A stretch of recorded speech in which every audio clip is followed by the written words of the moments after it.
Donc je vais appeler à la tribune Florence Bunot-Richard, qui est chargée de mission énergie-climat au Parc naturel régional Loire-Anjou-Touraine. Plutôt là-bas. Voilà.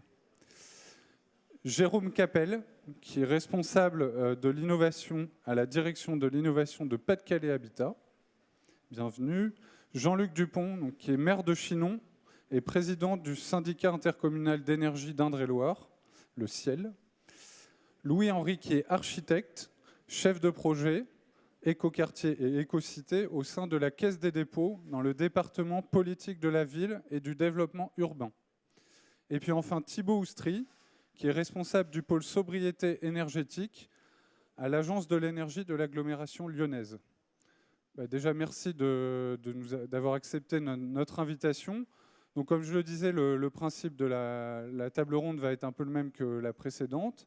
Donc, l'idée, c'est d'avoir une discussion autour des usages de la sociologie pour vous qui êtes des acteurs du territoire engagés dans la transition énergétique. Et donc, un premier tour de table qui va être un tour de table de présentation.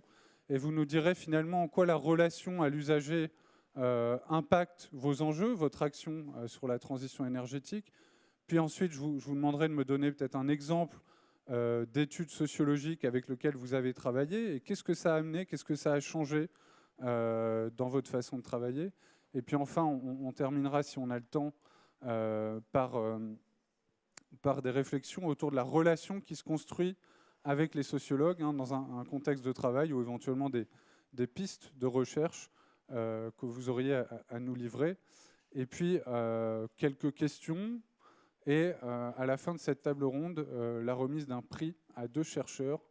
Voilà. Alors, pour commencer, Florence Bunot-Richard, donc du parc naturel régional Loire-Anjou-Touraine, déjà, pouvez-nous vous présenter le parc naturel et puis nous dire en quoi un parc naturel est concerné par la transition énergétique.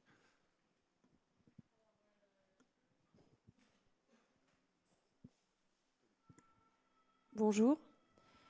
Je m'appelle donc Florence Bunot-Richard, je suis chargée de mission énergie-climat au parc Loire-Anjou-Touraine. Donc d'abord vous expliquer ce qu'est un parc naturel régional.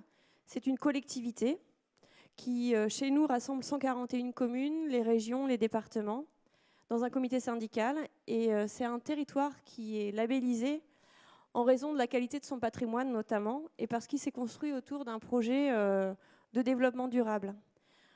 Un parc naturel régional n'a pas de compétences, mais a des missions de préservation des patrimoines, de développement économique respectueux de l'environnement, d'éducation, d'innovation et d'aménagement du territoire durable. Et en quoi un parc naturel régional est concerné par la transition énergétique? Le nôtre, parce que dans Saint-Chartres, il a identifié cet enjeu-là comme prégnant, et parce qu'il s'est doté d'un plan climat-énergie territorial. Voilà, donc on n'était pas obligé, mais on l'a fait. Et parce que, puisqu'on a un projet de développement durable, et bien, sans parler d'énergie, transition énergétique, on n'est pas à notre place. Et puis, il y a la Fédération des parcs qui a engagé l'ensemble des parcs naturels régionaux dans la transition énergétique, donc on en fait partie.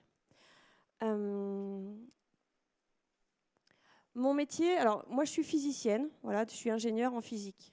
Et comme de nombreux chargés de mission qui travaillent sur l'énergie, y compris dans les espaces info-énergie, etc., on est des techniciens, des ingénieurs, des gens qui ont des BTS sur de l'énergie, et on est amené à travailler finalement avec des gens. Pourquoi? Parce qu'un plan climat, eh bien, grosso modo, quand vous posez les questions de changer de mobilité, changer d'alimentation, faire des économies d'énergie dans le bâtiment par l'isolation ou par les pratiques, on se retrouve avec tout un panel de champs d'action qui relèvent des comportements individuels, collectifs, et on se rend compte que c'est les habitants, quand on regarde les chiffres précisément, qui ont tout dans les mains. C'est-à-dire que finalement, on peut dire ouais, on va mener des politiques vertueuses vers tel ou tel type d'acteurs, mais la masse d'économie, elle est dans les mains des habitants. Alors, du coup, on se retrouve dans une situation assez complexe puisqu'on est obligé d'accompagner les gens sur leurs pratiques, leurs comportements, alors qu'on ne sait pas faire forcément au départ. Et c'est très problématique parce que les enjeux qu'on parle d'adaptation au changement climatique, soit ça n'existe pas, soit c'est effrayant, soit c'est culpabilisant si on est sur la maîtrise de l'énergie, soit c'est une utopie. Par exemple, pour atteindre le facteur 4, qui est divisé par 4 les émissions de gaz à effet de serre d'ici 2050, eh bien, sur la mobilité, ça veut dire que dans un territoire rural avec 200 000 habitants, il faudra moins d'un véhicule par foyer et qu'il fasse moins de 16 000 km par an. Et là, on n'a que le facteur 3 sur la mobilité. Donc voilà, on est au service d'une utopie avec des énormes changements de comportement. Et c'est pour ça qu'on se pose la question de comment les gens vivent ça et comment ils perçoivent tout ça, alors que ça fait des années qu'on fait de la communication sur faisons vite, ça chauffe, et puis ça ne change pas beaucoup. Et donc, on fait appel à des sociologues, ou ils font appel à nous, puisqu'on est un territoire d'innovation. Donc, il y a des chercheurs qui, parce qu'on a travaillé sur des sujets il y a assez longtemps, s'appuient sur notre matière pour mener de la recherche, faire de l'analyse sociologique a posteriori. On a besoin de sociologues également dans notre stratégie interne. Actuellement, on est suivi par une sociologue pour savoir comment on va mobiliser les territoires et les gens, les habitants, autour de ces problématiques-là qui ne concernent personne, parce qu'au quotidien, que ce soit des élus ou des habitants, ce n'est pas la chose la plus prégnante, surtout dans un territoire qui économiquement a des fois un petit peu de mal. Et puis, troisième point sur lequel on travaille avec des sociologues, par contre là de longue date, c'est sur l'éducation, puisqu'on a une mission d'éducation, et donc on a eu une habitude depuis longtemps de travailler comme ça. Et on a un conseil scientifique.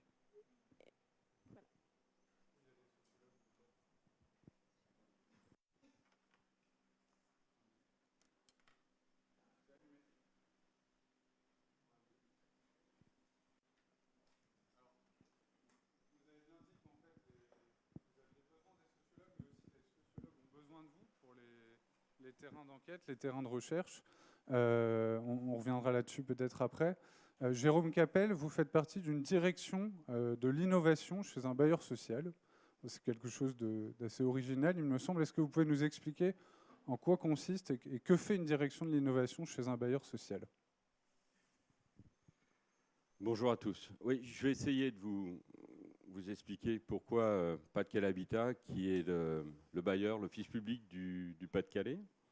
40 000 logements, on loge un peu plus de 100 000 personnes et on a 800 personnes qui s'occupent au quotidien des locataires, des usagers et de leur relation à la ville, leur relation à l'urbain, relation à leur transport. Parce que quasiment 90% de ces usagers-là, quand ils ont un problème particulier sur l'énergie, sur le transport, se retournent vers le bailleur.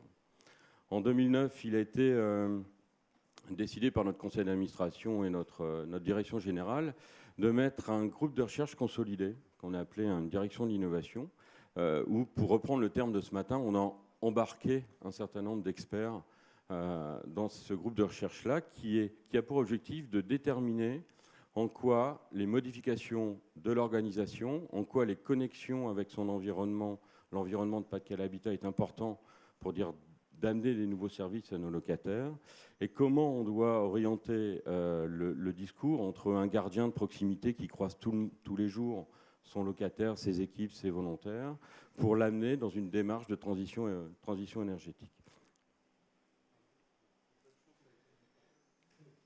Donc, on a en 2009 créé une direction de l'innovation où on a embarqué un sociologue dans l'opération. On travaille avec des architectes, on travaille avec des juristes, on travaille aussi avec des artistes qui, à l'occasion de réhabilitation, à l'occasion de changements et de mise en place particuliers d'équipements dans nos logements, font ce travail d'amener non pas le locataire à comprendre une technologie, mais d'amener les experts qui travaillent pour le locataire à s'adapter à l'usage de nos logements. Donc la vision de cette direction de l'innovation est placée dans le logement et elle regarde l'extérieur.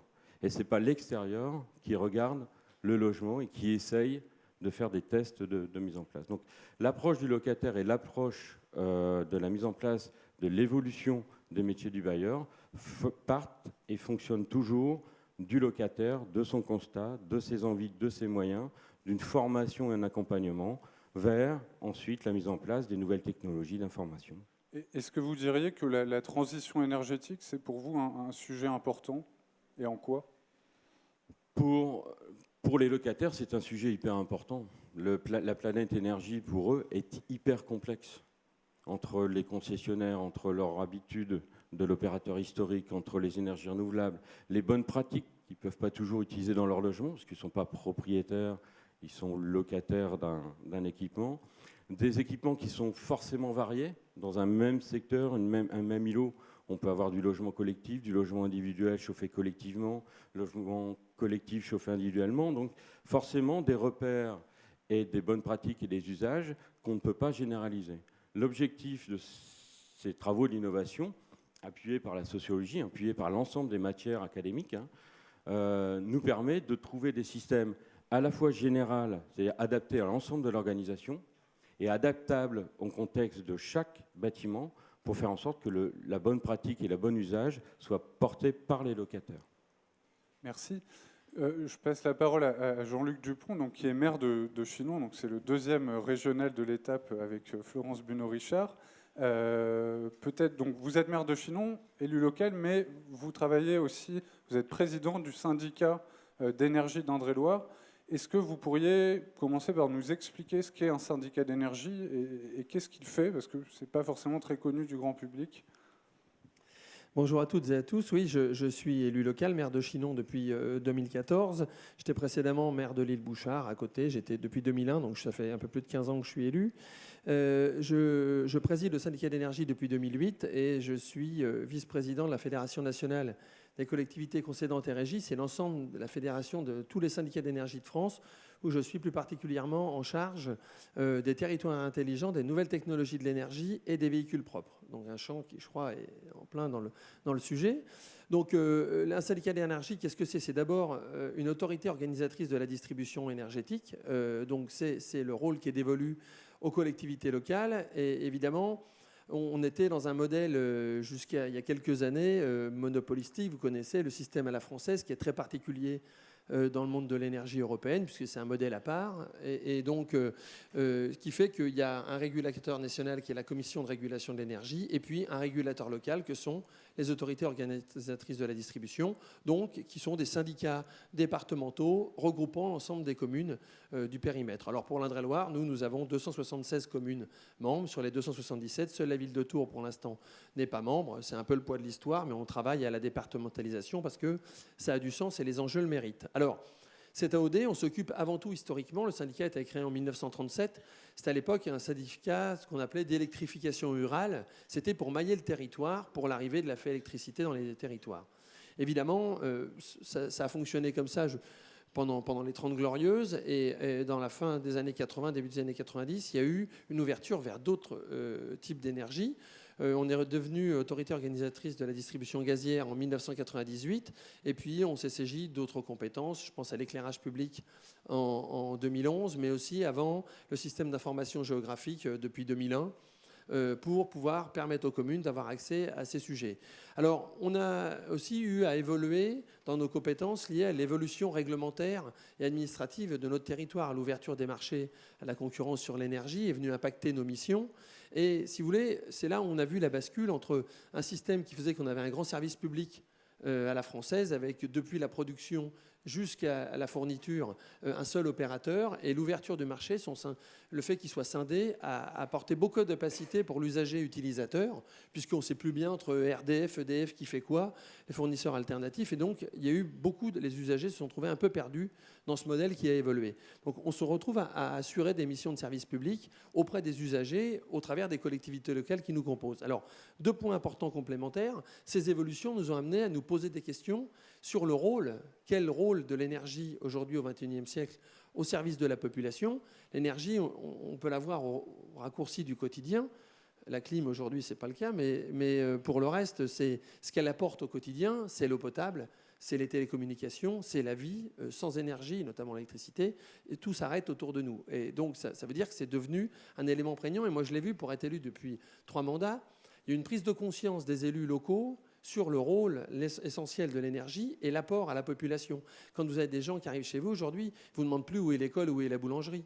C'est est-ce que j'ai la 3G? Est-ce que je suis capable de me connecter? C'est ça les vrais sujets. Le reste devient très, très accessoire. Donc ça a fait quand même considérablement évoluer les choses.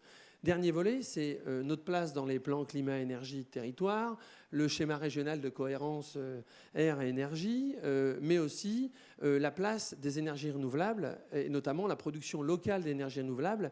C'est la raison pour laquelle on a créé en 2012 une société d'économie mixte locale qui s'appelle Énerciel, qui a pour vocation de porter, en tout cas d'accompagner les projets locaux pour la production d'énergie renouvelable sur tous les champs particuliers et qui nous permettent évidemment de faciliter, en tout cas d'être l'interface pour permettre à plusieurs acteurs qui sont sur des champs différents de mettre en œuvre ces projets localement. Donc ça fait beaucoup d'évolutions. La dernière en date, c'est les infrastructures de recharge des véhicules électriques, puisqu'il là encore, Florence parlait tout à l'heure des objectifs de la réduction par 4 des gaz à effet de serre.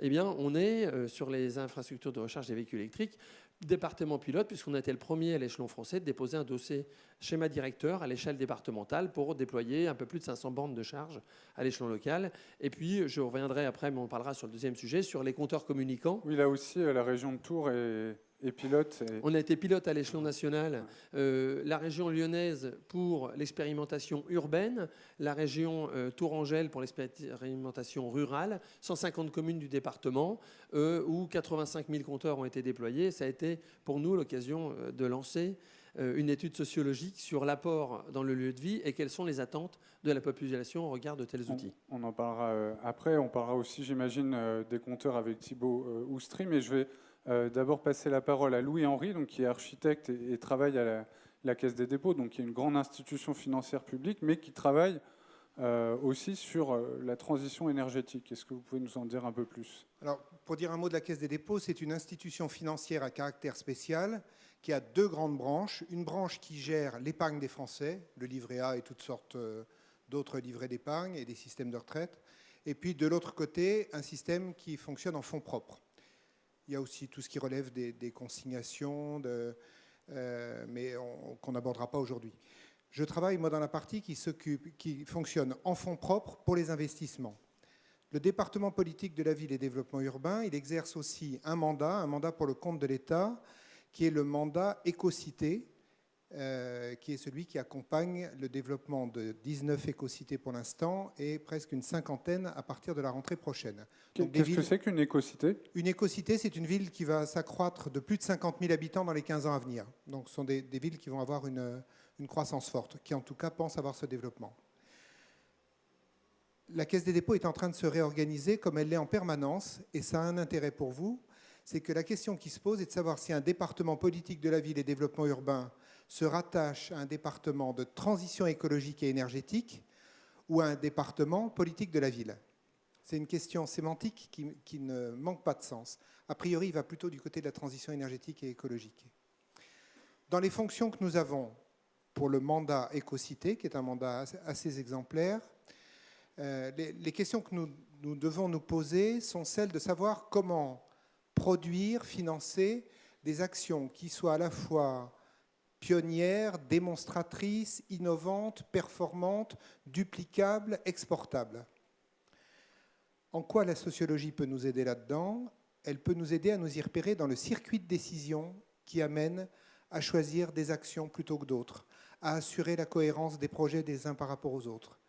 Et c'est quelque chose d'assez complexe à arriver à déterminer. Et il est complexe d'arriver à savoir si la décision de financer une action va contribuer à l'amélioration de l'usage pour l'usager final ou pas. À quelle échéance? Avec quelles étapes intermédiaires? Quels sont tous les acteurs de la chaîne qu'il va falloir convaincre? Quels sont les acteurs qui seront moteurs? Quels seront les acteurs qui seront freins? Est-ce que le frein a un rôle positif? Voilà un certain nombre de choses sur lesquelles la sociologie nous aide tout à fait directement. Donc un éclairage du processus de décision. Et sur un plan plus léger, pour reprendre le fil rouge de notre matinée, vous m'avez dit tout à l'heure que vous connaissiez personnellement la famille Bidochon. Alors absolument. J'ai la chance de connaître le frère de l'héroïne de la famille Bidochon. Il s'agit en fait d'une famille qui est vraiment faite d'individus comme vous et moi, qui ont les mêmes réflexions, qui ne ressemblent pas du tout physiquement aux Bidochon. mais qui sont les voisins de Binet, puisque cette bande dessinée a été publiée d'abord dans le bulletin paroissial de la ville d'Étampes. Et il s'est amusé de ces réflexions vues par ses voisins. Et c'est assez amusant de voir comment, retransmises dans des personnages dont on voit bien le caractère ridicule et qui n'échappe à personne, comment, quand on est face à nos propres interrogations, ça nous apporte quelque chose d'un peu particulier. Merci. Thibaut Oustry, donc vous êtes à l'agence locale du Grand Lyon, de l'énergie du Grand Lyon. Donc je pense qu'ici, beaucoup d'entre nous savent ce que fait une agence locale de l'énergie. Quelle est votre relation avec les usagers ? Avant, je vais quand même prendre le temps de présenter rapidement effectivement l'agence locale de l'énergie. Donc nous, on émane en fait de la métropole de Lyon et financé donc par l'ADEME et la région Rhône-Alpes. Et on a pour rôle historique d'accompagner en fait tout type de personnes dans un projet de rénovation énergétique. Ensuite, nos missions ont évolué, comme tous les espaces info-énergie en France, qu'ils soient agences locales de l'énergie ou non, vers le portage en fait de programmes, la conception, l'animation de programmes d'accompagnement au changement, comme le dispositif Famille Énergie Positive, Climat dans nos assiettes ou Défi École Énergie. Donc effectivement, la spécificité de notre structure, donc on est 20 personnes, on est quand même une agence, on va dire, importante sur le territoire français, parmi les EIE. Et c'est vrai qu'on porte un pôle, nous, qu'on a défini sobriété énergétique, où dedans on retrouve, on va dire, tous nos dispositifs de communication, de sensibilisation et surtout des programmes d'accompagnement au changement, dans lesquels soit on les conçoit, soit on les adapte, parce qu'on a retrouvé des idées par ailleurs assez intéressantes, et on les met en œuvre sur le territoire. Et donc effectivement, sur la sobriété, dans mon pôle, on va vraiment travailler sur la question des usages. Donc à aucun moment, la question des travaux, de la rénovation va rentrer en ligne de compte. On va vraiment être sur ce qu'on peut appeler les éco-gestes. Donc c'est sobriété par différence avec l'efficacité énergétique. Tout à fait. On va vraiment être sur les éco-gestes et sur le fait que la place humaine et l'humain prend tout son sens. Parce que là, on va rentrer finalement en confrontation avec des leviers assez importants d'acceptation du changement. Et donc, c'est pour ça qu'on est très intéressé pour travailler avec des sociologues ou des chercheurs en psychologie. Et comment vous travaillez avec ces sociologues ? C'est souvent par opportunité, c'est-à-dire que sur le territoire, par exemple, de la métropole, on a eu le déploiement du compteur Linky. Il y a 6 expérimentations qui sont lancées. 4 expérimentations dans lesquelles on est partenaire. Et ce qui était intéressant, c'est que dès le départ, dans tous ces programmes-là, étaient intégrés en fait des sociologues qui étaient là, soit pour faire le bilan de l'opération, soit pour aider, on va dire, au protocole et à la définition et même au suivi de ces opérations-là. Alors là, on est dans des programmes, et après, il y a une autre manière de voir les choses, c'est-à-dire que là, on va plutôt chercher. Alors en ce moment, on travaille avec des chercheurs en psychologie sociale, et là, du coup, on va identifier une problématique ou une expérimentation qu'on a envie de lancer. Et là, on est vraiment dans la co-construction en fait, du protocole d'expérience, de la définition en fait, du protocole et sur l'analyse des résultats. On est vraiment dans une logique de co-construction et partenariat. Alors, Monsieur Jean-Luc Dupont a parlé tout à l'heure des expérimentations Linky qui avaient lieu sur le territoire de Tours. Ça a été l'occasion de lancer des études sociologiques. Quels ont été les résultats et comment ça a amené éventuellement à des changements dans votre vision des choses ? Alors, on était sur une phase expérimentale. Donc, on souhaitait faire en sorte que les enjeux, enfin les grands enjeux qui avaient été présentés dans l'apport de Linky, vérifier qu'auprès de la population, en fin de compte, on soit à la rencontre de ces enjeux. Je le rappelle, c'était d'une part de pouvoir maîtriser mieux ces consommations énergétiques avec une vision dynamique de la consommation pour permettre de changer les habitudes de consommation, notamment permettre aux fournisseurs d'avoir des profils de consommation pour adapter des grilles tarifaires qui permettent de mieux consommer l'énergie, notamment pour mieux gérer la période de pointe qu'on connaît difficile dans le système à la française. Permettre aussi aux gestionnaires de réseau d'être en capacité de piloter à distance et d'être beaucoup plus réactifs au regard des demandes clients, mais aussi permettre aux autorités organisatrices de la distribution d'anticiper des évolutions sur le réseau, notamment des travaux d'adaptation à la charge liés aux évolutions sociales de consommation. Et en pendant de puisqu'on a été désigné territoire expérimental, on a souhaité mettre une autre étude en parallèle, c'était celle de l'effacement diffus. Alors pour ceux qui connaissent un peu l'énergie, c'est la capacité à un instant T, sur le biais du volontariat, de couper dans certaines pièces de vie d'une maison l'énergie, notamment pour la gestion de la pointe. C'est un système Blue Pod et on l'a fait avec le bailleur social du département important, qui est Val Touraine Habitat, où on a installé dans des logements tout élec 5000 boîtiers de ce type pour permettre de mesurer l'impact auprès de la population. Et ce qui était intéressant sur les deux sujets, c'était de pouvoir comparer en pendant deux typologies différentes d'accès à l'énergie, en tout cas de retour utile à la population. C'était quel type d'études? Quantitative, qualitative? Alors, il y avait les deux. D'une part, lorsque Linky s'est déployé, l'opérateur national qui est ERDF a décidé de lancer une étude sur 900 personnes à l'échelon national, sur 285 000 compteurs. On trouvait que l'échantillon était un peu difficile, donc on l'a fait sur 85 000 compteurs. On a contacté les 150 communes concernées, donc une vision depuis la commune en tant que telle, et 1500 usagers du département, choisis de façon aléatoire. Donc c'est en gros 10 par commune, plus chacun des communes. Donc ça nous permettait d'avoir un panel déjà plus large. Et au lieu de dire est-ce que la pause s'est bien passée, il y avait 4 questions globalement chez l'opérateur. On est rentré dans un découpage plus fin d'appréciation pour pouvoir mieux modérer les critères d'acceptation et en tout cas les pondérer. Et puis sur le volet effacement diffus, c'était pour mesurer le ressenti dans l'habitat. C'était pour démontrer, pour dire par exemple pendant un quart d'heure, de 19h à 19h15, je coupe le chauffage dans la chambre de mes enfants parce qu'on n'y est pas, et voir comment c'était perçu par la population. C'est très intéressant de voir qu'en fin de compte, les gens appelaient en disant le lendemain, voilà, hier soir, entre 19h et 19h15, vous avez été coupé, comment ça s'est passé? Alors, des gens qui vous disent, ah oui, je l'ai ressenti, vraiment, il y avait une gêne, alors qu'ils étaient dans l'échantillon placebo qui n'avait pas été coupé. Et d'autres qui avaient été coupés, qui disaient « Ah bon, j'ai été coupé ?» Enfin bon, il n'y avait rien. Donc c'est aussi intéressant de se rendre compte qu'en faisant ça, on avait une appréciation. Des gens n'ont pas du tout la même perception du confort, de la notion de confort et de l'impact que ça a eu sur leur vie. Par contre, ce qui était sûr, c'est que ceux qui avaient été coupés, le gain sur la facture, il est instantané, parce que le meilleur moyen de ne pas consommer, c'est d'être effacé. Donc ça, on a pu, en tout cas, le calibrer et démontrer à des seuils très importants que la perception n'est pas du tout liée à la coupure ou non sur une durée courte dans le lieu de vie. Ça, c'est des points importants. Et sur Linky, ça nous a permis de démontrer qu'aujourd'hui, si ce n'est que l'usager retirait le bénéfice d'être facturé sur une consommation réelle et non plus sur une consommation estimée, donc d'être facturé au plus juste de sa consommation, aujourd'hui, l'apport direct pour l'usager était quand même très limité. Ça nous a permis, dans les groupes de travaux nationaux, auprès de la Direction générale de l'énergie et du climat, avec les opérateurs, les associations de consommateurs, avec l'ADEME, avec le médiateur de l'énergie, eh bien de faire en sorte que les usages portés au consommateur final aillent vers un apport plus important que ce qu'il était prévu dans la disposition initiale.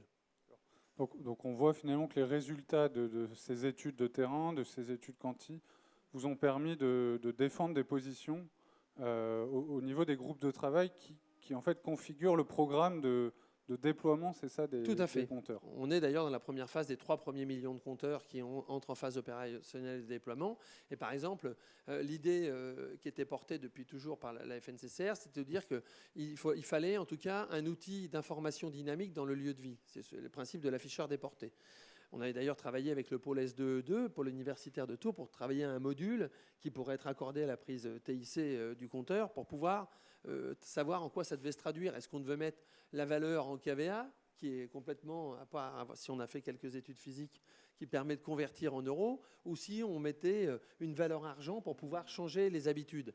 Et en fin de compte, la loi de transition est venue, pour les personnes précaires, imposer le principe de l'afficheur déporté, et considérer qu'à côté, on pouvait utiliser soit le smartphone, soit l'Internet. Alors ça va très bien pour toutes les personnes qui sont en capacité d'utiliser l'outil ou qui sont desservies par l'outil. Et moi qui suis le représentant d'un territoire rural, 80% du territoire départemental n'est pas desservi par le haut débit et encore moins par la téléphonie mobile. Les zones grises, ce n'est pas un vœu pieux. C'est une réalité. Quand les opérateurs vous disent qu'il y a 97% du territoire qui est desservi, non, c'est 97% des usagers.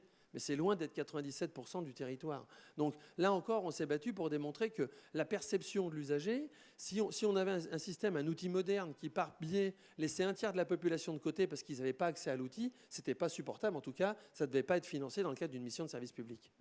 Alors là, on voit effectivement un deuxième apport en fait, des études sociologiques autour des smart grids, puisque Anthony Mazinga de GRDF nous parlait tout à l'heure de l'approche de concertation qu'ils avaient mis en place suite à des premières études.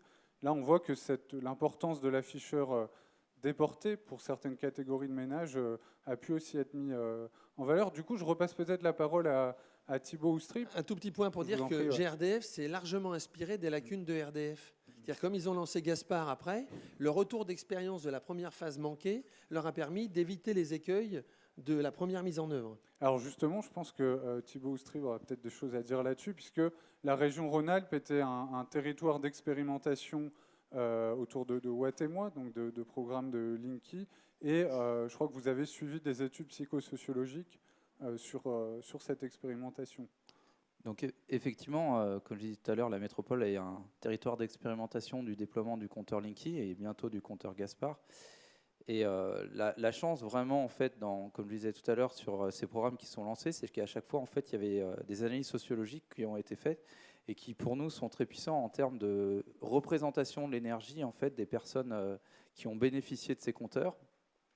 Et donc, notamment dans le programme Watt et moi, ce qui était très intéressant et ce qui est ressorti, donc c'est un programme donc, où 1100 personnes plutôt, en logement social ont eu un compteur Linky. Et dans ce programme-là, en fait, il y avait 4 systèmes d'accompagnement un petit peu différents et modes de communication avec des choses très légères et un accompagnement renforcé, qui est du coup aussi notre rôle d'accompagner les personnes au quotidien.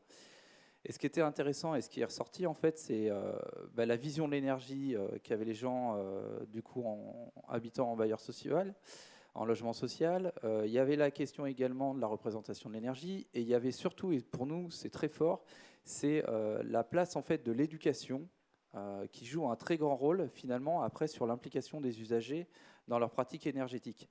Et pour nous, c'est un outil assez puissant, on va dire, pour derrière aller voir des collectivités, aller voir des partenaires, on va dire proposer des programmes d'accompagnement, notamment sur donc le milieu scolaire, justement, pour amener ces questions énergétiques, ces questions sur l'éco-citoyenneté, du coup, dans des programmes territoriaux, quoi. Donc, ce que je comprends, c'est que les études sociologiques vous aident à convaincre un certain nombre de partenaires de la nécessité de lancer des actions qui ne sont pas forcément techniques, hein, c'est ça ? Alors, il n'y a pas que ça. Il y a convaincre des acteurs du territoire sur l'importance en fait, de l'éducation, de l'accompagnement au changement, mais surtout pour nous, en fait, vu qu'on anime au quotidien en fait, des programmes d'accompagnement, ce qui est intéressant avec des études sociologiques, c'est que ça nous donne une photo à un instant T, en fait, par exemple, hier, on a parlé de famille énergie positive, finalement, le profil de famille énergie positive, qui sont ces familles, quelles sont leurs pratiques en termes d'éco-gestes,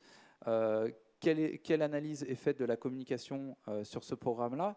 Et du coup, nous, ça nous remet en question et ça nous fait évoluer dans nos pratiques et dans nos questionnements. Voilà. Ça, c'est la première chose. Et d'autres choses qu'on a fait, notamment avec des chercheurs en psychologie sociale, où là, c'est encore plus puissant et intéressant. C'est-à-dire qu'on va servir, on va dire, de ces sciences humaines pour être un territoire d'expérimentation. Et ça nous bouscule dans nos pratiques, c'est-à-dire qu'on va expérimenter différents modes de communication, différents modes d'accompagnement. Et selon les modes de communication et accompagnement, on va avoir des résultats différents. Et du coup, derrière, ces résultats, on les analyse pour encore améliorer nos outils. Donc, parfois, concrètement, notamment sur un programme qui s'appelle X80 km, maintenant climat dans l'assiette, on a remis en cause, suite à ces analyses-là, le nom, le concept, notre mode de communication, le mode de recrutement. Enfin, ça remet en cause beaucoup de choses. Et donc, c'est vrai qu'on remercie beaucoup du coup, les sciences humaines pour ça. Du coup, là, ce que vous me dites, c'est que finalement, vous avez participé à travers votre programme à la construction également d'un programme de recherche. Ce n'était pas seulement un programme d'action, c'était aussi un programme de recherche. Je vais vous demander de passer le micro à Florence Bunot-Richard parce que vous nous disiez tout à l'heure que le territoire du parc naturel Loire-Anjou-Touraine avait été justement un terrain aussi pour des sociologues, d'ailleurs je crois pour des sociologues de l'Université de Tours. Est-ce que vous pouvez nous parler un peu de ces recherches qui ont été effectuées et de ce qu'elles vous ont apporté ? Oui, alors les sociologues de l'Université de Tours, d'abord, ne sont pas vraiment sociologues. C'est des aménageurs qui font une thèse qui relève de la sociologie, pour le coup, mais c'est pas... voilà, c'est comme... Personnellement, je suis physicienne et je m'occupe de convaincre des gens. Ben, là, c'est pareil. Il y a des gens qui tournent bien et qui vont vers l'humain et les pratiques. Et donc, ce projet dont vous parlez, c'est Nouvelle Mobilité et pour un urbanisme rural. Et c'était une étude d'acceptation sociale des nouvelles mobilités par les habitants du territoire du parc Loire-Anjou-Touraine. Et j'ai une très mauvaise nouvelle parce que ce n'était pas de celui-là que j'avais décidé de vous parler, c'était d'un autre projet. Donc, on pourra y revenir, mais je pense qu'on n'a pas beaucoup de temps. À votre guise. Non. Voilà, mais là, je vais vous parler d'une autre étude sociologique menée par une sociologue de l'ESA d'Angers, qui était membre de notre conseil scientifique. C'est une étude qui s'appelle MAC, Mobiliser les agriculteurs sur l'atténuation au changement climatique. Et l'objectif de cette étude, c'était de repartir sur des expérimentations qui avaient été menées dans 4 territoires des Pays de la Loire.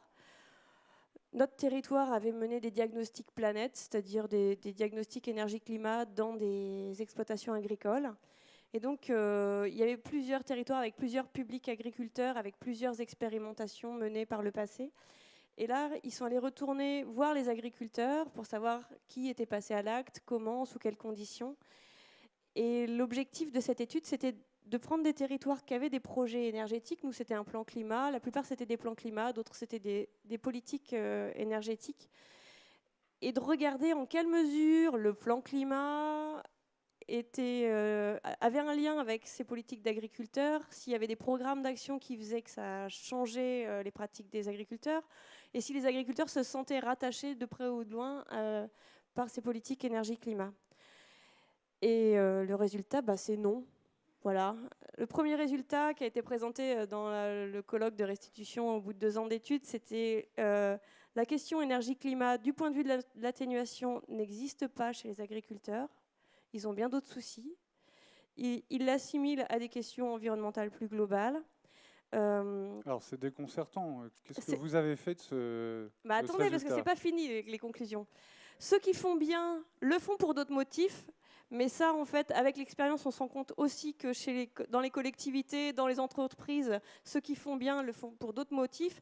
Et donc, les agriculteurs qui faisaient bien, ils le faisaient pour la robustesse de l'exploitation, l'indépendance énergétique par rapport aux intrants agricoles, etc. Mais pas du tout, et par rapport au marché, mais pas du tout par rapport aux questions d'énergie et de climat. Et le diagnostic énergie-climat dans l'entreprise agricole ne sert à rien s'il est uniquement ciblé sur diagnostic énergie-climat. Donc là, on présente les résultats devant une assemblée avec plein de collectivités super contentes d'être là, et l'ADEME, des bureaux d'études, quelques organismes agricoles et quelques agriculteurs qui, pour la plupart, font bien. Donc, il devait y avoir un gros silence au moment de la présentation du résultat. Eh bien, oui, c'était...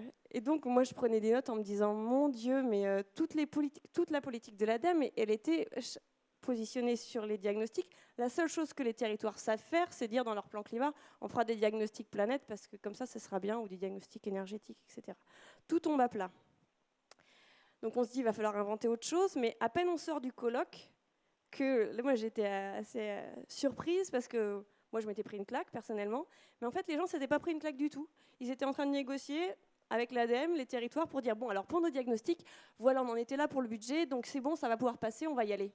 Je dis, bah, qu'est-ce qui s'est passé aujourd'hui? Personne n'a entendu ce qui s'est dit ou quoi? Parce qu'ils continuent, enfin, ils réagissent, enfin voilà, ils sont sur leur lancée, ils se voient, c'est tant mieux. Et donc, ils veulent signer le truc pour faire les diagnostics. Rentrer dans mes instances parc naturel régional, on en discute et puis on se dit, bon, qu'est-ce qu'on fait? On fait rien. Enfin, je veux dire, un plan climat tel qu'il est là, il n'est pas capable d'accompagner les agriculteurs, donc on abandonne tout. Il y avait quand même une piste qui était intéressante, c'était que l'énergie et le climat doivent être dans des politiques agricoles globales. Si les collectivités avaient une réelle politique agricole et savaient saisir globalement de la question agricole, alors elles pourraient y injecter tout ce qu'elles veulent par rapport à l'eau, l'énergie, le climat, la biodiversité, tout ce que vous voulez. Et c'est l'absence de politique agricole qui fait qu'il n'y a pas du coup de politique climat.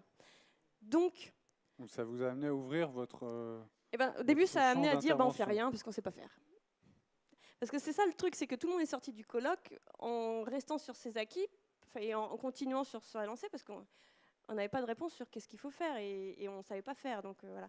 Puis finalement, on s'est dit, nous, on est un parc naturel régional, on a des missions sur Natura 2000, dans des secteurs liés à la biodiversité. On accompagne des agriculteurs depuis 10 ans sur le sujet. Pourquoi on n'injecterait pas du climat dans Natura 2000? Et du coup, on a révisé notre action en allant vers là. Voilà. Mais sur le coup, c'était un peu dur, quoi. Alors, on arrête tout. un changement de vision, et je vous demande de passer le micro à Jérôme Capel, parce que quand on a préparé cette table ronde, vous m'avez dit que voilà, vous aviez mené ce programme de recherche européen pendant 4 ans, que vous évoquiez tout à l'heure, dans lequel il y avait un sociologue, et que les travaux qui ont été menés vous ont conduit à revoir complètement votre approche de la maîtrise de l'énergie. Oui, le programme en question, c'est un programme qu'on a appelé IFOR.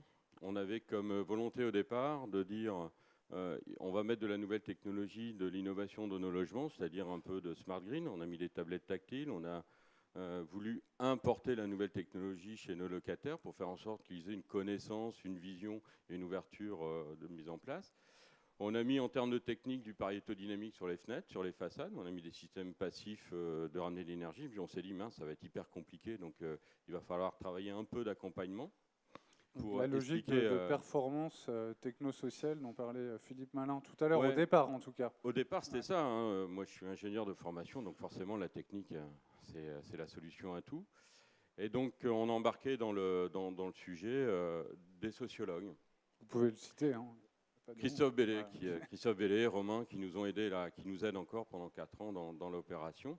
Et moi, je me souviens d'une petite anecdote dessus. Hein, donc, je vous passe tous les détails des War Packages, la commission pérenne, le plan. Le plan, on a mis 2 ans à le faire avec 4 ans de planification. Je pense que tout le monde connaît ça dans la mise en place.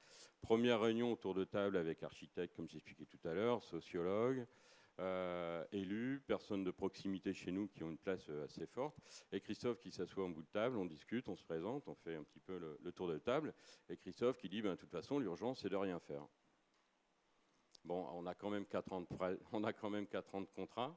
On a quand même des livrables à donner à l'Europe, une volonté d'aller vers le locataire et de lui apporter ce qu'on a expliqué depuis 2 jours, hein, la formation, de la montée en compétences, de placer au cœur de son activité de consommation, de placer vraiment au cœur de la mise en place. Et là, tout le monde, un petit peu comme votre réunion, se dit qu'est-ce que je viens faire là quoi, on va rien faire. Et puis donc finalement, il a posé la bonne problématique, c'est que avant de pouvoir descendre de la technique, avant de pouvoir faire en sorte d'aller chercher notre locataire, de lui faire des économies d'énergie, il serait peut-être bien de savoir son avis, son engagement, son rapport à la société, son rapport à son voisin, ce rapport à la planète, pour faire en sorte de prendre les bons leviers. Donc l'urgent est de rien faire, c'est pas de dire pour autant on fait rien du tout et on met que de la technologie et on s'en va, c'est de le faire en prenant vraiment compte de mettre le locataire au milieu. Et donc il y a eu toutes des phases d'expérimentation, d'entretien, aussi bien de notre personnel de proximité jusqu'à notre direction générale, parce qu'il faut que le discours soit porté d'économie d'énergie. C'est pas seulement de travailler sur les locataires, en fait, c'est ce que vous disiez. Tout à fait. Il y a aussi un travail sur l'organisation. La première connaissance à avoir, c'est où est la capacité de l'organisation à faire la transition énergétique. Ça fait, pour nous, Pas-de-Calais Habitat, on a 80 ans de bailleur social. On est un paquebot de 800 personnes qui trace une fonction particulière d'un service public du logement. Passer d'un service client, d'une obligation de loger à une transition énergétique où le locataire est en arbitrage de sa consommation, c'est 2 mondes complètement différents. Donc ce qu'a fait l'équipe de sociologues, l'équipe de Christophe, avec Alain Gressier, qui est notre sociologue embarqué, c'est de dire on va prendre des hypothèses de travail, on va questionner aussi bien l'organisation que l'environnement du bailleur. Et pour le locataire, vous inquiétez pas, on le connaît. Voilà, comment ça on le connaît ? C'est l'avantage de travailler avec la sociologie d'usage, c'est l'avantage de travailler avec des professionnels et des experts. Le Pas-de-Calais Habitat n'est pas autrement que les autres bailleurs, que les autres consommations d'énergie. Et donc, on est parti du préalable que, globalement, notre locataire, on le connaissait à travers les études nationales et ce qui s'est passé. Et en fait, on a cherché à aller plus loin et savoir comment le locataire pouvait entrer en relation avec nos équipes de proximité pour être connecté à son environnement. Et donc, les travaux ne sont pas positionnés sur la connaissance de l'usage, parce qu'on la connaissait, on va pas passer 4 ans à refaire un rapport de 200 pages qui ne fait que répliquer ce qui est mis en place avec les petites, peut-être, particularités. On s'est dit, on prend 1000 logements, on y installe des tablettes, des capteurs, on fait des scénarios différents, comme l'évoquiez tout à l'heure, un accompagnement massif d'un côté, un accompagnement léger, des gardiens formatés. Le résultat, Donc mettre en place tout un dispositif en fait Oui. d'accompagnement. avec la particularité et le conseil du sociologue, c'est de dire personne de l'innovation doit mettre les pieds chez un locataire. Pourquoi ? Parce qu'on ne sait pas parler, nous. Alors, du coup, qui est allé au front? C'est ça la question. Qui est allé au front? Les gens qui parlent aux locataires tous les jours. Nos Ok. gardiens, nos femmes de ménage, nos équipes de proximité, nos conseillères sociales, qui, dans l'organisation, sur ce programme-là, ont été formés par le sociologue à poser des questions, ont été accompagnés par un ambassadeur. Au départ, on l'appelait un peu ambassadeur de l'énergie, là, un peu la duplication du Green Doctor dans le Green Deal anglais, mais qui maintenant est embauché chez nous. Donc c'était un emploi transitoire.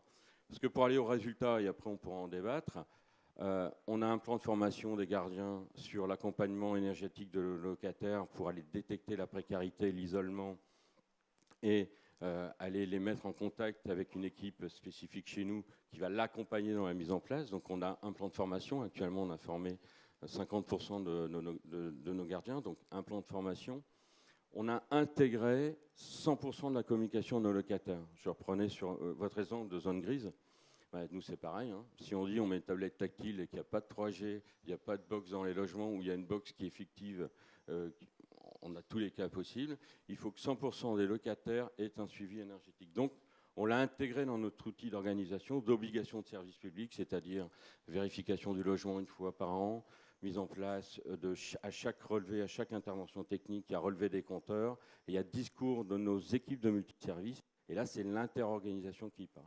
Donc, la sociologie, là-dedans, a eu l'impact, c'est d'amener un constat de la palissade qu'on partage au début de l'opération. Si on fait un programme européen IFOR sur la transition énergétique, ce n'est pas pour dire dans notre petit milieu, on a les mêmes problèmes qu'ailleurs. C'est pour aller beaucoup plus loin. Donc la sociologie, par rapport à ça, nous a donné tout de suite les clés de dire là, qu'est-ce qu'il faut faire? La méthodologie pour avoir un bon point de départ et un bon point d'arrivée. Encore pareil, le truc qui nous a complètement désarçonnés, c'est qu'il faut faire des questionnaires. Il faut y aller, les 300 questions. Alors, Christophe nous dit qu'il ne faut pas en faire. Hein. Vous allez les user, vos locataires. Ça sert à quoi? On va en faire un avec quelques questions liées à votre organisation, le positionnement du locataire. Le reste, on le connaît. Et on en fait un à la fin. Contrairement, par exemple, à nos homologues anglais, ils en ont fait un tous les 6 mois. Ils avaient un big data énorme, et puis on n'a pas réussi à trouver un schéma complémentaire. Et ça, c'est un gain de temps dans une organisation quand on a une volonté de mise en place. L'autre point, c'est les rapports. On n'a que des rapports de quelques pages. Il y a le rapport global qu'on a délivré à l'Europe, hein, qui ne sera peut-être jamais lu, ça c'est clair.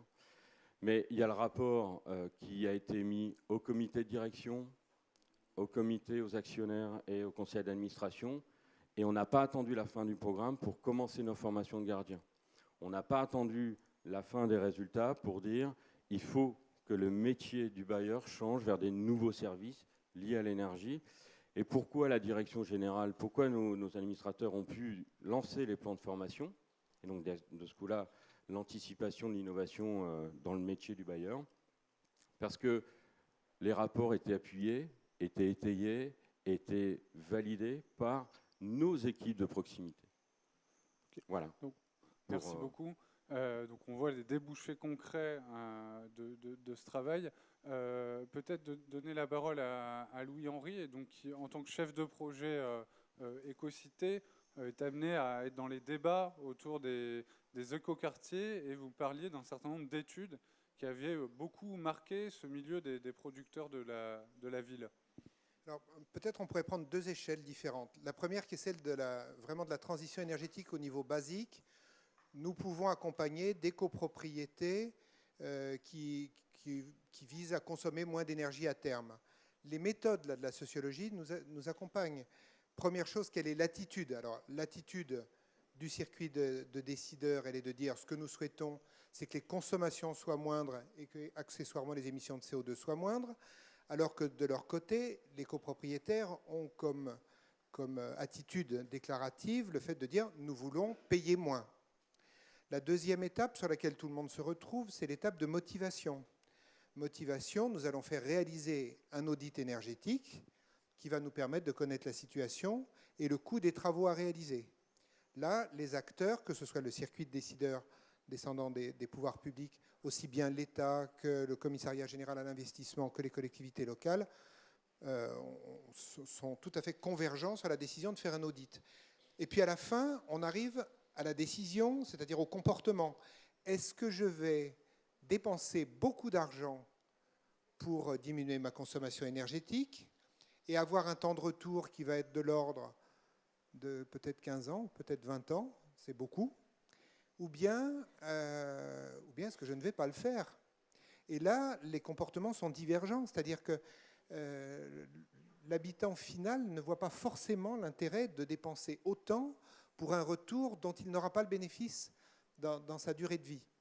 Alors c'est là que la Caisse des dépôts peut intervenir en ayant des outils financiers qui permettent de prêter sur le très long terme.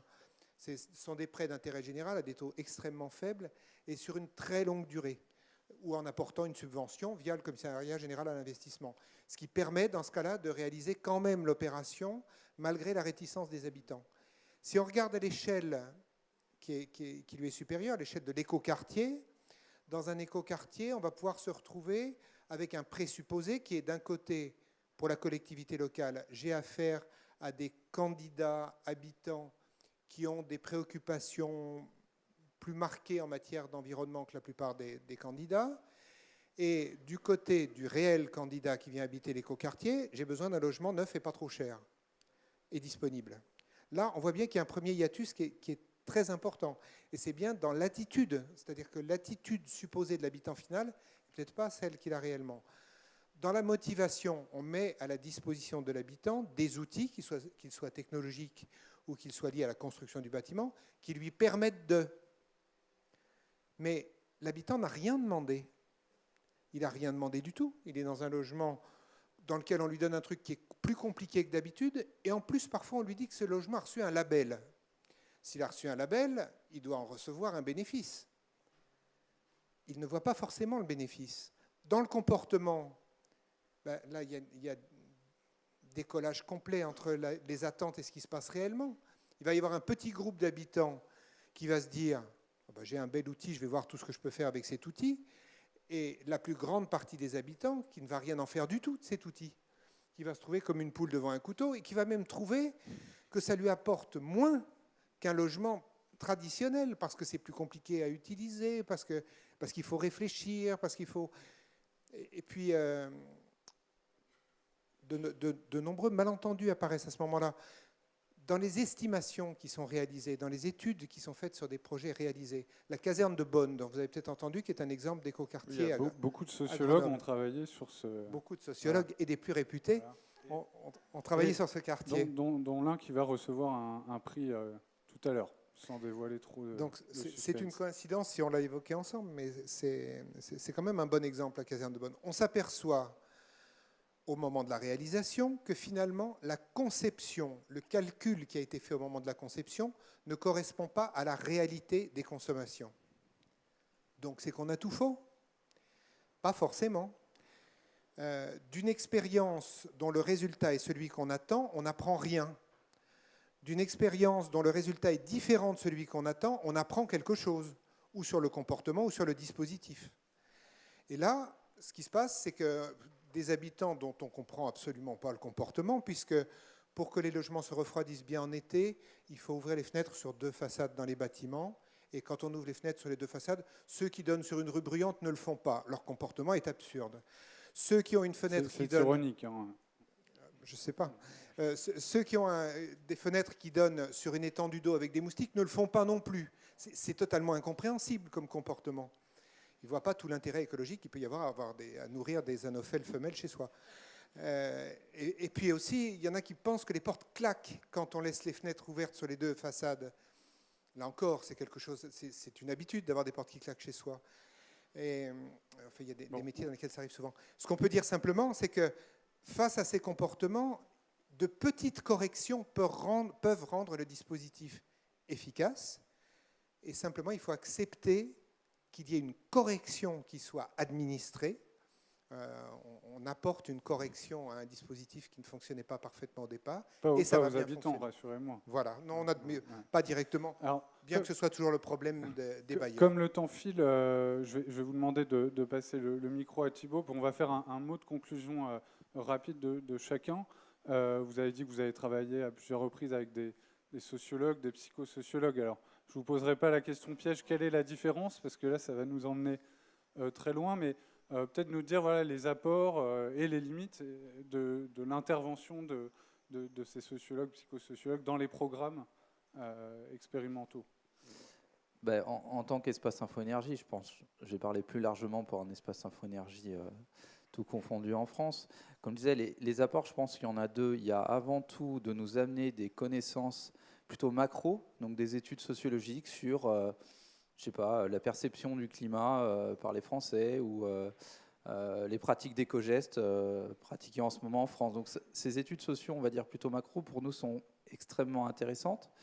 Et ensuite, les apports, donc, comme je l'ai dit tout à l'heure, c'est plutôt des retours d'expérience sur nos programmes et qui nous permettent de corriger et d'adapter nos pratiques. Donc voilà l'exemple tout à l'heure de Famille Énergie Positive où vous avez 3 types d'études qui sont faits bout à bout sur ce programme-là et qui nous remettent en cause nos actions de communication, de sensibilisation et sur la manière dont on s'y prend. Voilà. Après, les limites, elles sont aussi d'arriver à trouver des partenaires du territoire. Et c'est un milieu, on va dire que, en tant qu'espace info-énergie, on s'y est mis depuis 3-4 ans. On y voit maintenant extrêmement tous les intérêts, on y voit vraiment tous les intérêts travailler. Mais il faut encore qu'on identifie les bonnes personnes et également leur champ d'activité sur ce volet énergie. Après, la deuxième limite, elle est budgétaire aussi. C'est bien de prendre en compte ce budget au départ. Et une dernière limite, c'est surtout le langage, où ne venant pas, en fait, d'une manière générale du monde des sciences sociales ou sciences humaines, c'est tout un univers à appréhender en termes de mots. Il faut le temps de construire un langage voilà. commun. Et ça, au début, on prend un petit peu de temps pour faire ça. Mais une fois qu'on a compris, après, tout roule. Et voilà, c'est très, très intéressant de travailler ensemble. Je vais donner la parole pour un mot de conclusion, mais voilà, il y aura aussi le temps pour 1 ou 2 questions derrière, donc préparez-les. Louis-Henri, est-ce que vous avez envie de conclure sur ce que vous souhaitez? Peut-être très simplement en disant qu'un écoquartier, une écocité ou une innovation ne sont que des supports à de possibles modes de vie. Ils ne doivent pas impliquer un mode de vie, l'exiger. Et un même quartier, mais c'est très compliqué à faire comprendre, notamment à l'État et aux collectivités locales, c'est le fait qu'un projet urbain n'est pas un objet qui va induire la vertu. Il va parce que les attentes des populations varieront, correspondront, répondront au tuteur qui leur est fourni, être à un moment donné, correspondre à ce qu'on en espérait, à d'autres moments ils ne le sont plus et ils le redeviendront. Ce ne sont que des tuteurs, c'est une invitation. Merci. Jean-Luc Dupont. Oui, je crois que ce que vient de dire mon voisin est fort juste. Lorsqu'on est élu local, on a toujours la vision d'essayer d'apporter, enfin dans la majeure partie des cas, il peut y avoir des exceptions, mais en tout cas d'apporter le meilleur service à la population. Je crois pas, je connais pas personnellement d'élus locaux qui, par principe, se donnent le maquin à qui ils vont nuire. Simplement, la difficulté, c'est ce qui a été très justement pointé, c'est qu'on ne peut pas faire d'un cas particulier une généralité. Et c'est un peu un problème français de vouloir décliner des politiques réussies à certains endroits sur la totalité de notre territoire. Nous avons des particularités. Dans une même cité, Chinon, il y a une partie du Ville-Basse, dans la vallée de la Vienne, une partie sur le haut, sur le coteau. Les gens ne vivent pas de la même façon. On peut essayer de dire le contraire. C'est une réalité. Donc les sociologues peuvent aider à donc s'adapter. L'idée, c'est de mieux comprendre la finesse, les attentes. Je suis en train de construire un projet de maison de santé partagé sur 2 pôles de proximité. Les besoins vécus par ceux de la ville basse et ceux de la ville hausse, qui sont à 500 mètres les uns des autres, ne sont pas du tout de la même nature. Parce que la composition sociale, l'âge de la population concernée n'est pas la même, que les attentes ne sont pas sur les amplitudes horaires, sur la nature des soins, de la prise en charge, sont très différents. Donc je crois que c'est aussi pour nous très important de s'appuyer, en tout cas d'avoir un positionnement fin et d'éviter de décliner bêtement des solutions réussies à certains endroits. Je crois que c'est la meilleure solution d'aller vers l'échec. Merci beaucoup. Jérôme Capel, un mot de conclusion. Oui, pour conclure un résultat, en plus de l'organisation, de la formation, de la montée en compétences et d'un projet d'entreprise lié à la transition énergétique, le résultat le plus important, c'est que sur place maintenant, on a 20 locataires qui se sont organisés en association, qui forment d'autres locataires et qui forment une dynamique avec leurs équipes de proximité où ils n'ont plus besoin de support, ni de tablette, ni de mise en place, ni de prétexte à développer la bonne parole autour d'eux. Et la deuxième chose, c'est que la technique du Pareto dynamique qu'on a mis chez eux est passée complètement à la trappe. Ils sont passés de 1 000 € de consommation de facture de gaz à 200. On n'a jamais parlé technique avec eux. Donc la technique, par le lien humain, par l'information, par l'intérêt, a fait en sorte que les locataires travaillent maintenant ensemble, sont trouvés une nouvelle relation, une nouvelle dynamique de travail, et que là, la sociologie a quand même une vertu particulière, c'est qu'elle remet toujours l'homme au cœur du dispositif, ce qui permet de prendre les bonnes décisions d'investissement et d'orientation. Merci beaucoup. Florence Buneau-Richard. Alors rapidement, mais j'ai toujours du mal à être rapide. 2 minutes. Vous avez vu en quoi ça aide, ça permet de réorienter notre politique, ça permet, quand on a un accompagnement par un sociologue sur notre propre stratégie, une appropriation des enjeux des perceptions et des habitants et des thématiques par l'équipe, une meilleure compréhension et une formation de gens qui étaient techniciens et qui sont amenés à travailler vers l'humain. Ça aide pas forcément. Surtout quand on est un territoire d'expérimentation et qu'on n'est pas forcément au courant qu'on est territoire d'expérimentation, ça arrive sur certaines études. Et c'est parfois difficile de faire le lien entre la recherche en général et les petits territoires de communes parce qu'il y a la temporalité qui n'est pas la même. Si on met déjà 3, 4, 5 ans à sortir des résultats d'une étude sociologique, les mandats ont changé. Et surtout, il peut y avoir une difficulté, c'est bien que des chercheurs se fassent plaisir, vous l'avez cité précédemment, sur une étude sociologique. Il faut faire attention quand même quand on va sur les territoires à bien impliquer des structures qui vont être relais avant, pendant et après. Parce que quand vous faites une étude sur la démocratie participative, que vous montez une étude pour un paysagement d'une commune, et que là, les gens qui viennent au fur et à mesure, ils se montent dans une opposition politique et qu'on se retrouve avec un clash politique, mais que le temps de l'étude est terminé et que le passage ensuite aux travaux, etc., c'est plus l'objet de l'étude. Alors on se retire, il ne se passe jamais de travaux et on se retrouve avec une opposition, un clash avec la municipalité. C'est des choses qui arrivent, qui sont arrivées chez nous. Donc il peut y avoir des effets pervers aux études sociologiques, il faut y être attentif. Voilà, et donc ce qui est important si vous allez travailler sur un territoire parce qu'il s'est passé des choses c'est aussi de trouver les structures relais, parce qu'il doit y en avoir, même des CAUE ou des choses comme ça, qui pourront accompagner la poursuite du projet. Voilà. Merci beaucoup. Alors, on a vraiment le temps pour une question. Voilà. Donc, si quelqu'un a une question, monsieur. Merci. Ça marche. Jacques Romain du syndicat d'énergie du Cher. Je vais faire un peu le candide de la journée parce que je crois qu'il y a beaucoup de professionnels dans la salle et notamment beaucoup de sociologues. Moi, je ne le suis pas du tout. Je ne connais pas trop votre vocabulaire, votre langage et j'avoue qu'il y a des mots sur lesquels je bute. Ce que je voudrais dire, c'est que des révolutions technologiques, on en a connu plusieurs quand même depuis une trentaine d'années, notamment le téléphone, notamment Internet, etc. Il y a eu Minitel avant, mais ça, on ne va pas en parler, c'est de l'histoire ancienne. Mais je l'ai vécu de l'intérieur. Ce que je veux dire par là, c'est que les sociologues n'ont pas accompagné ces projets. Les opérateurs se sont démerdés tout seuls, les usagers également. Ils ont acquis la technologie et se la sont appropriés. Je me trompe peut-être. Les sociologues ont participé à ces évolutions et la conférence de Philippe Malin ce matin l'a bien montré. D'accord, merci. Ensuite, je ne suis ni monsieur ni madame Bilochon. Je suis tout à fait capable de me prendre en charge et comment dirais-je, d'accomplir des gestes éco-citoyens. Tous les matins, j'ai 2 poules dans la maison qui mangent, enfin dans la maison à l'extérieur, qui mangent mes déchets ménagers. J'ai un tas de compost, etc. Quand j'ai une fuite d'eau, j'essaie de changer le joint le plus rapidement possible.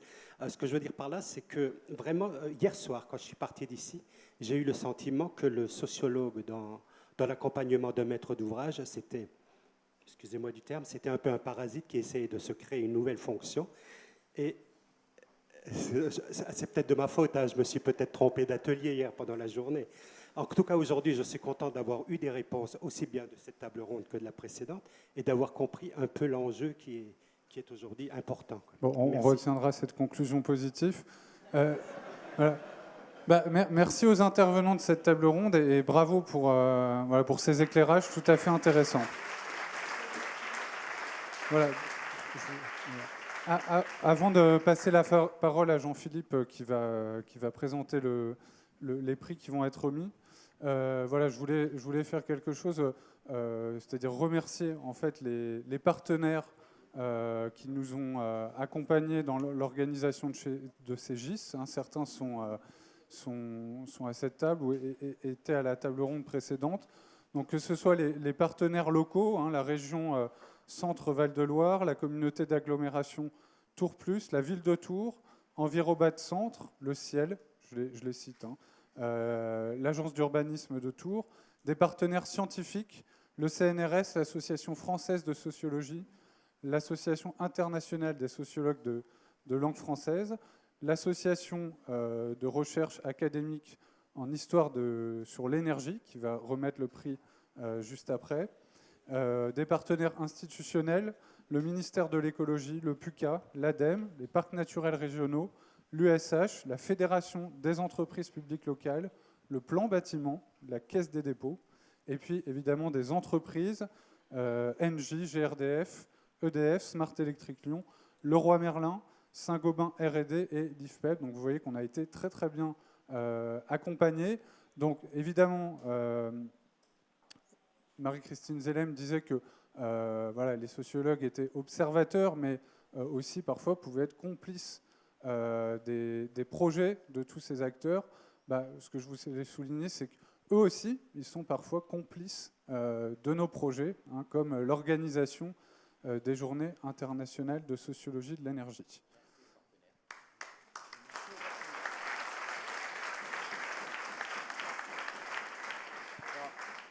Juste très très rapidement, on va avoir une petite remise de prix qui ne figure pas sur le programme. Juste 2 mots quand même par rapport à ces 2 tables rondes qui montrent que collectivement les sociologues ont énormément de travail à faire.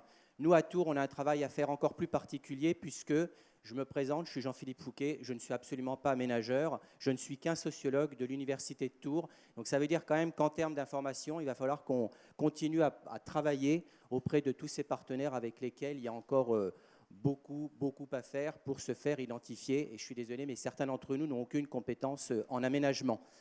On va remettre le prix d'un des partenaires, l'Association académique de recherche en histoire et en sociologie de l'énergie, qui nous a fait cette demande. Ça nous fait très très plaisir que la remise des prix puisse se faire. Donc je donne la parole à Monsieur Proust.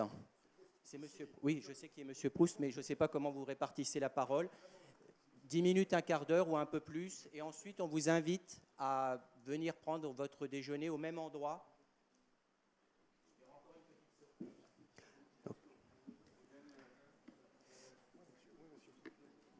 Bonjour à tous. Donc, je m'appelle Jean-Marc Proust. Je m'occupe de la communication à la FNCCR. Il y a quelques années, nous avons créé une association pour aider les étudiants et chercheurs en histoire et sociologie de l'énergie. Donc, ne partez pas tout de suite parce qu'on est aussi là pour vous donner un peu d'argent.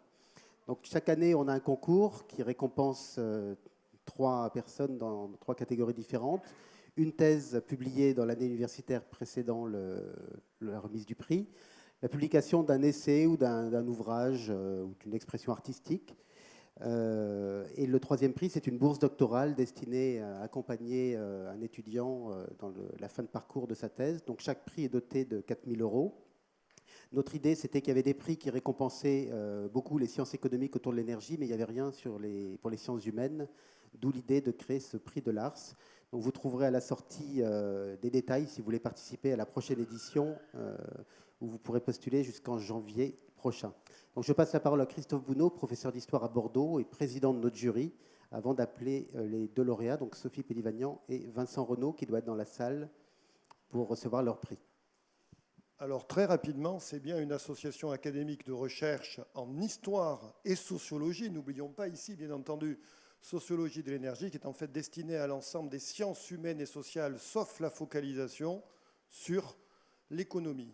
y compris le droit, l'anthropologie, la géographie, l'aménagement, tous les débats que je connais assez bien en tant qu'ancien directeur d'une maison des sciences de l'homme et représentant ici l'histoire économique. J'ai beaucoup apprécié les différents débats. Est-ce que les historiens sont utiles? Ils sont peut-être moins chers, en tout cas. Donc, en ce qui concerne donc la transition énergétique, déjà pour les historiens, c'est en soi une illusion puisque nous sommes toujours en transition. Et c'est bien le 3e prix qui est décerné avec déjà dans les prix précédents un équilibre entre les anthropologues, les sociologues, les sciences politiques, donc les aménageurs, la sociologie bien entendu et l'histoire.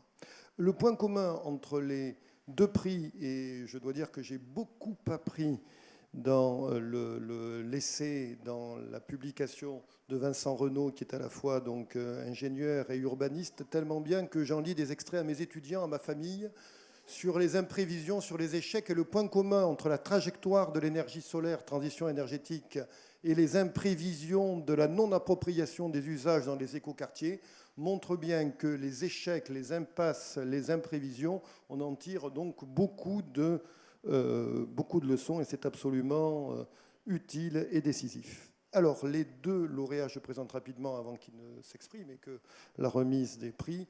Donc, on commence bien entendu par la discipline historique dans la profondeur, comme l'a fait remarquer monsieur tout à l'heure, pour remettre un peu de polémique. Donc, les transitions énergétiques, les révolutions énergétiques, les appropriations remontent au moins à la nuit des temps. Vous, avec l'énergie solaire, depuis l'Antiquité, oui et non, mais l'histoire de l'énergie solaire en France dans tous ses usages depuis les années 60, vous avez bien montré, c'est une thèse qui est soutenue à l'université de Chambéry, Savoie, où il y a l'INES, l'Institut national donc, de l'énergie solaire, un pôle scientifique et sciences humaines, une thèse tout à fait remarquable d'histoire, mais de sciences humaines et sociales, de patrimoine, sur les trajectoires, sur les échecs et sur les bifurcations à venir.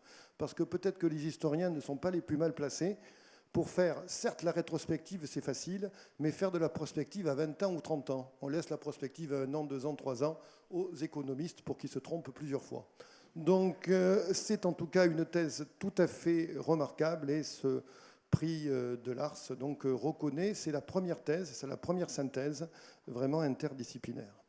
Quant à... Je présente les 2 et puis après... Quant à Vincent Renaud, je dois dire, malgré ma pratique des sociologues, économistes, etc., en lisant votre essai, qui est... Les historiens sont trop longs, on fait toujours 500, 600, 700 pages. Vous, comme il a été dit, les rapports des sociologues, 2 pages, 3 pages, 4 pages, non, j'exagère. Donc la densité de votre essai était tout à fait remarquable, étant bordelais. Donc les comparaisons donc, entre Bordeaux, les différentes villes, et quand même les 3 usages sur les murs végétalisés, sur les interrupteurs électriques et le pire pour le Bordelais qui a l'habitude de nettoyer donc, le sol. Donc la question du marmoléum et du linoléum et de la non-appropriation pour les usagers dans les histoires des échecs, c'est vraiment tout à fait savoureux. Et je le dis, je le lis régulièrement. Ça fera partie des lectures obligatoires. Voilà, donc il me semble que ce sont 2 ouvrages couronnés très complémentaires qui permettent de ne pas avoir une vision blablatesque de la transition énergétique et de bien montrer donc, la profondeur en sciences humaines et sociales, la profondeur historique et la profondeur politique dans toute sa dimension territoriale. L'Ars qui a organisé il y a à peine quelques jours un colloque sur réforme territoriale et transition énergétique avec des juristes à la salle de la Bellevilloise et la FNCCR était l'organisateur central. Je me tais pour la remise des prix. On va peut-être passer la parole rapidement à chacun des 2 lauréats. Donc Sophie Pellivagnan pour présenter sa thèse.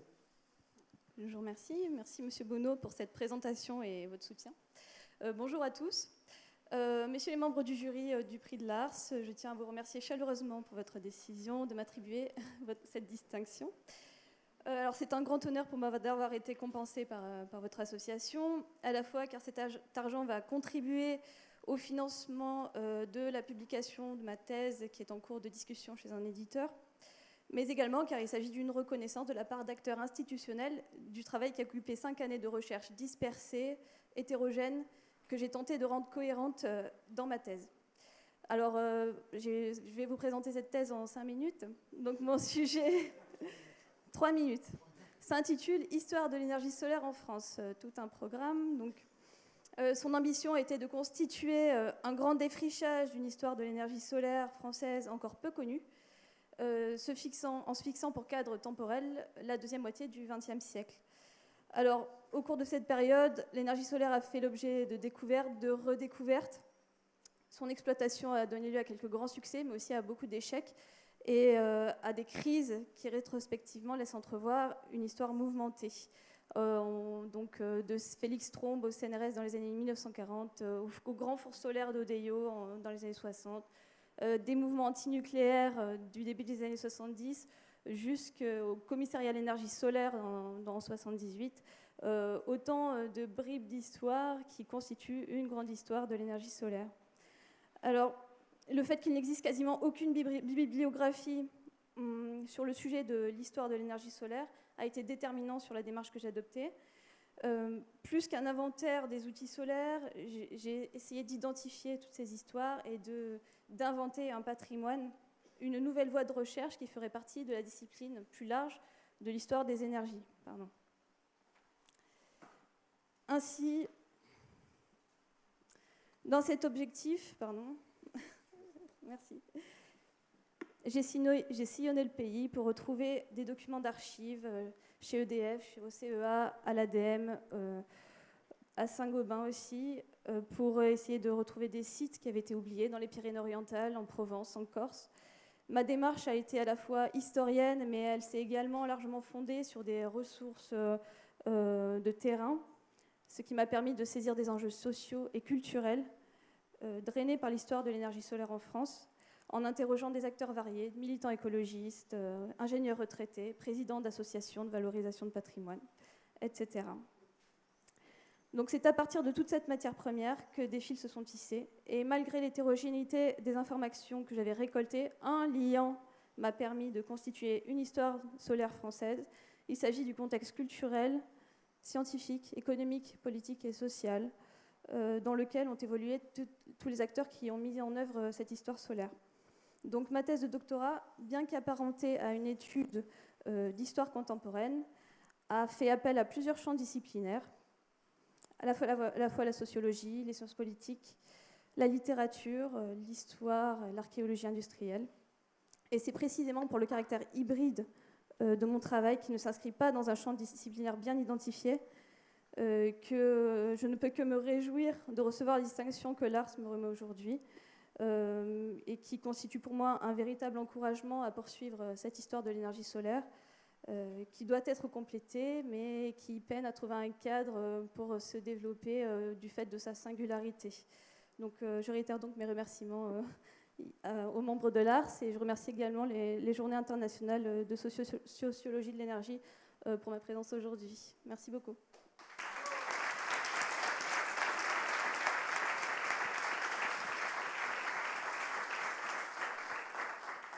Bien, merci. Mais moi, je vais être particulièrement court, étant donné que je n'ai rien préparé.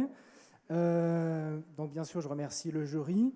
Et simplement dire en quelques mots le cœur de mon livre. L'idée principale, en fait, elle est assez simple. Elle repose sur l'idée de confronter, en fait, la vision des experts avec celle du peuple. Et dans le monde de la ville durable, des écoquartiers, ça consiste finalement à confronter ce que nous proposent les professionnels, les experts, à travers ces projets, avec finalement les usages, les habitudes, les manières d'être des gens de peu. Et l'analyse de cette confrontation dans ma thèse et dans ce livre, elle m'a permis de défendre l'idée que finalement, derrière les plus beaux atours de la nouveauté, le développement durable pourrait peut-être éventuellement reproduire un rapport à l'usage et à l'usager en réalité assez peu innovant au regard de l'histoire de l'architecture et de l'urbanisme. Car l'idée selon laquelle ce serait aux habitants et aux usagers de s'adapter à la nouveauté est une idée qui date de la naissance de l'urbanisme lui-même en tant que doctrine sociale, et qui ensuite a été largement reprise par le mouvement moderne avec Le Corbusier et tous ses disciples. Et cette idée prolonge également les logiques dominantes du système économique actuel, qui lui-même date également de la révolution industrielle, de ce que Polanyi appelait le désencastrement de l'économie vis-à-vis de la sphère sociale, et donc qui prolonge pleinement le fait que la nouveauté est d'abord une perspective de nouveaux marchés et la possibilité de dégager de nouvelles marges. Donc voilà l'idée centrale de la thèse et du livre, elle est là.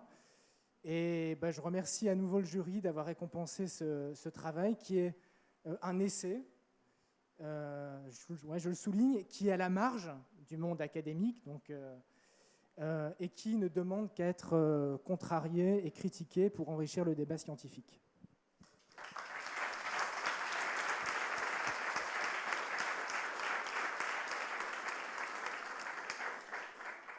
Voilà, donc il me reste à remettre le prix de l'Ars, qui est quelque chose de concret, puis c'est 4 000 €, qui sont divisés en deux. 2 000 € qui vont à l'heureux lauréat ou l'heureuse lauréate, et les 2 000 € complémentaires servent à financer de l'aide à la notoriété. Donc il s'agit soit d'acheter des exemplaires de l'ouvrage primé pour le distribuer, soit d'aider à l'édition de la thèse. Dans le cas de Sophie Pellivagnan, l'idée que ça puisse aider à financer l'édition, notamment parce qu'il y a une très riche iconographie, donnerait du sens au prix de l'Ars. Voici votre récompense, encore toutes nos félicitations.